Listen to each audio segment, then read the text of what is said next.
I was trying to think what is the most useful thing that I could, what could I say that could actually be helpful or useful to you in the future. I thought I'd perhaps tell the story of how I sort of came to be here. How did some of these things happen? And maybe there's some lessons there. Because I often find myself wondering, how did this happen? So when I was young, I didn't really know what I was going to do when I got older. People kept asking me, but then eventually I thought that the idea of inventing things would be really cool.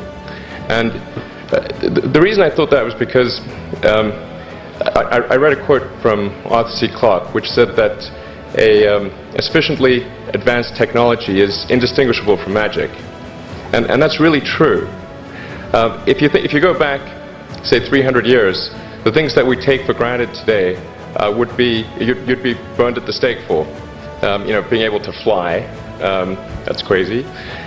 Being able to see over long distances, being able to communicate, having effectively with the internet a group mind of sorts, and having access to all the world's information instantly from almost anywhere on the earth. This is stuff that really would be magic, or would be considered magic in times past.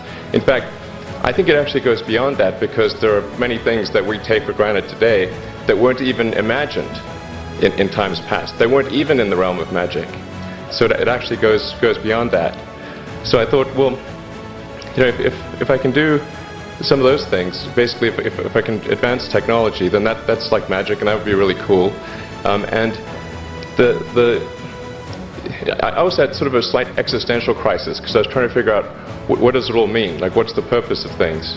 And I came to the conclusion that if we can advance the knowledge of the world, if we can do things that expand the scope and scale of consciousness, then we're better able to ask the right questions and become more enlightened, and that's really the only way forward.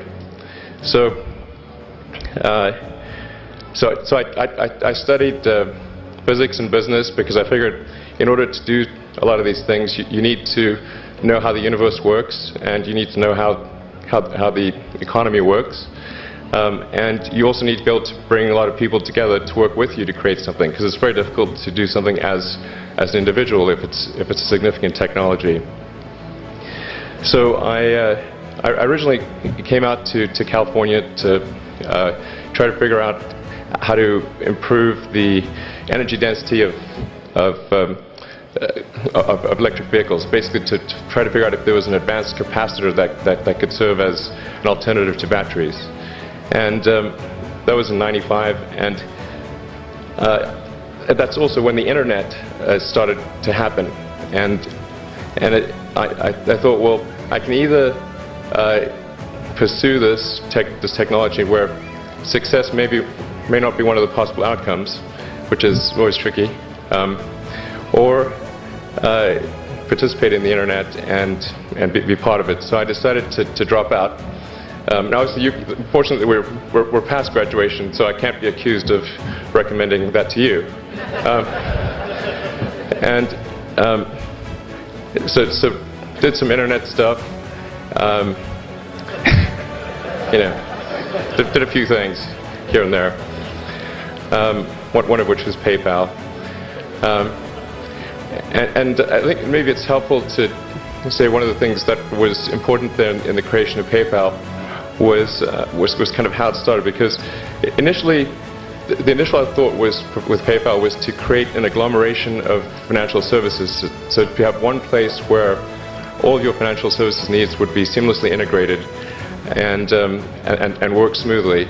And then we had like a little feature which was to do email payments.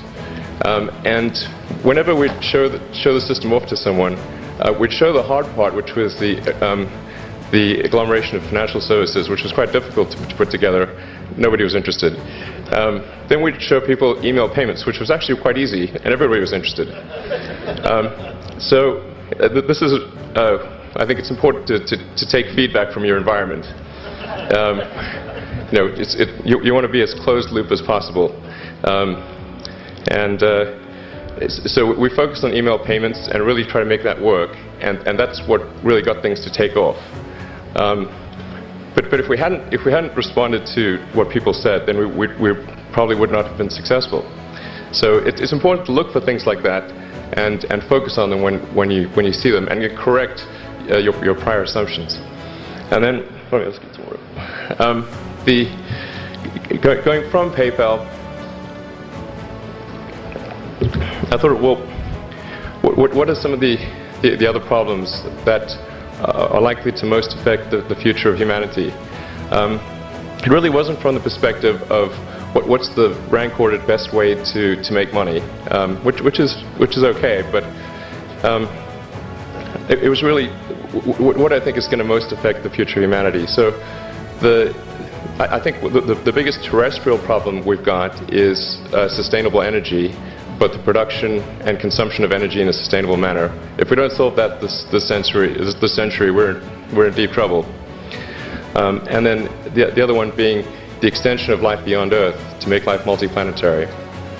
So that's the basis for the latter is the basis for SpaceX, and the former is the basis for Tesla and Solar City. And when I started SpaceX, initially I thought that, well, there's no way one could possibly start a rocket company. I wasn't that crazy.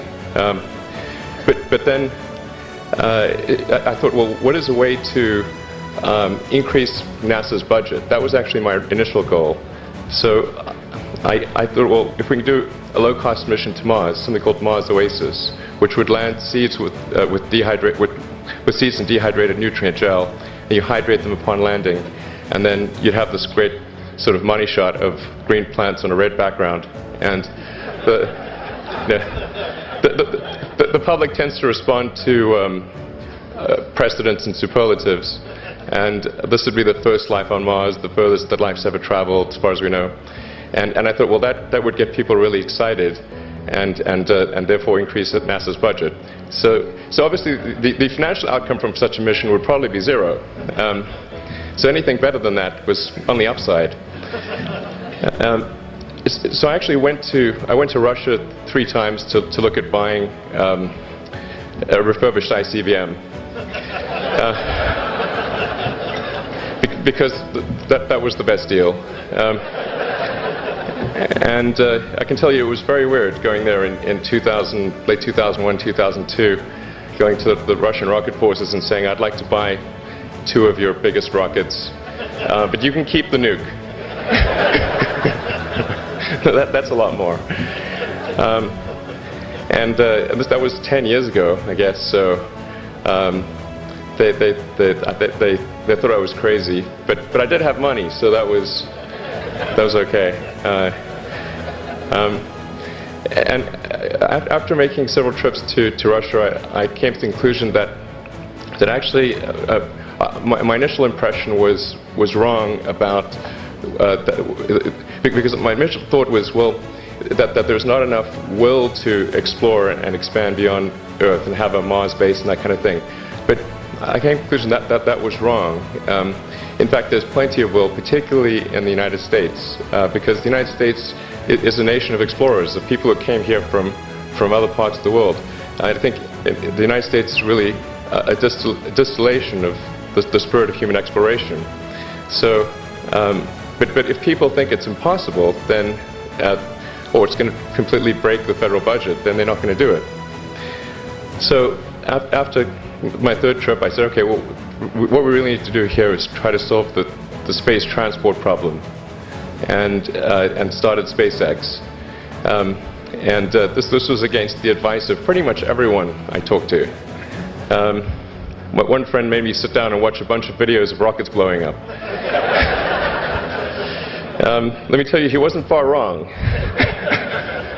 It was tough going there in the beginning because I'd never built anything physical. I mean, I'd built like little model rockets as a kid and that kind of thing, but I'd never had a company that built anything physical. So I had to kind of figure out how to do all these things and bring together the right team of people, and so we did all that and then failed 3 times. it was tough going. Because the thing about a rocket is that the passing grade is 100%. You don't get to actually test the rocket in the real environment that it's going to be in. So I think the best analogy for rocket engineering is like if you want to create a really complicated bit of software, you can't run the software as an integrated whole, and you can't run it on the computer it's intended to run on. But the first time you put it all together and run it on that computer, it must run with no bugs. That's basically the essence of it. So we missed the mark there. The first launch, I was picking up bits of rocket near the launch site. It was a bit sad. But we learned with each successive flight, and we're able to, eventually with the fourth flight in 2008, reach orbit. And that was also with the last bit of money that we had. So thank goodness that happened. I think the saying is fourth time's the charm. So we got the Falcon 1 to orbit, and then began to scale that up to the Falcon 9, which is about an order of magnitude more thrust. It's around 1 million pounds of thrust, and we managed to get that to orbit, and then developed a Dragon spacecraft, which recently was able to dock and return to Earth from the space station. That was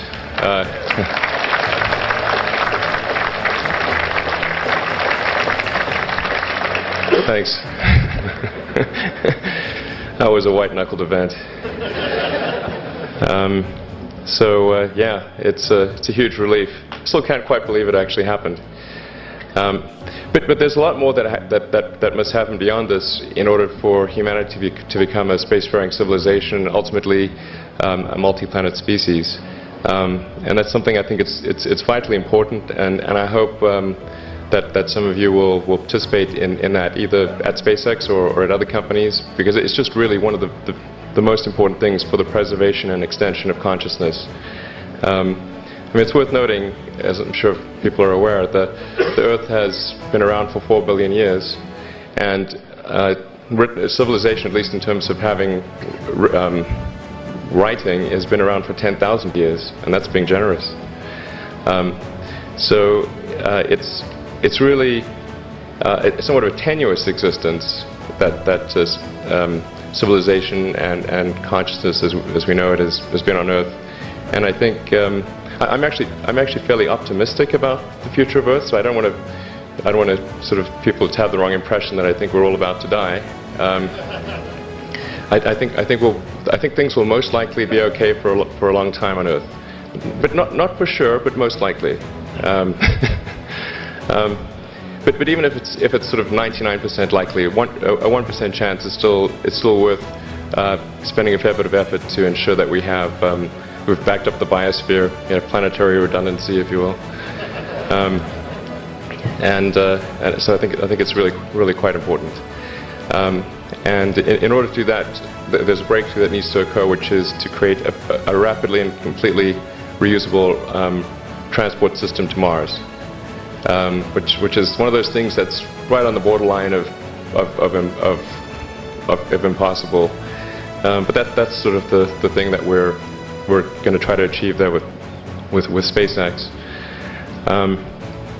And then on the Tesla front, the goal with Tesla was really to try to show that what electric cars can do, because people had the wrong impression. We had to change people's perception of an electric vehicle, because they used to think of it as something that was slow and ugly and had low range, kind of like a golf cart. So that's why we created the Tesla Roadster, to show that you can be fast, attractive, and long range. And it's amazing how even though you can show that something works on paper, and the calculations are very clear, until you actually have the physical object and they can drive it, it doesn't really sink in for people. And so that I think is something worth noting. If you're going to create a company, the first thing you should try to do is create a working prototype. Everything looks great on PowerPoint. you can make anything work on PowerPoint. But if you have an actual demonstration article, even if it's in primitive form, that's much more effective for convincing people. So we made the Tesla Roadster, and now we're coming out soon with the Model S, which is a four-door sedan. Because after we made the Tesla Roadster, people said, "Oh, sure. We always knew you could make a car like that. It's an expensive car, and it's low volume, and it's small, and all that. But you couldn't make a real car." Like, okay, fine. We got to make that too. So that's coming out soon. Yeah. So that's the, I think where things are, and hopefully there are some lessons to be drawn there. But I think the overarching point I want to make is that you guys are the magicians of the 21st century. Don't let anything hold you back. Imagination is the limit, and go out there and create some magic. Thank you.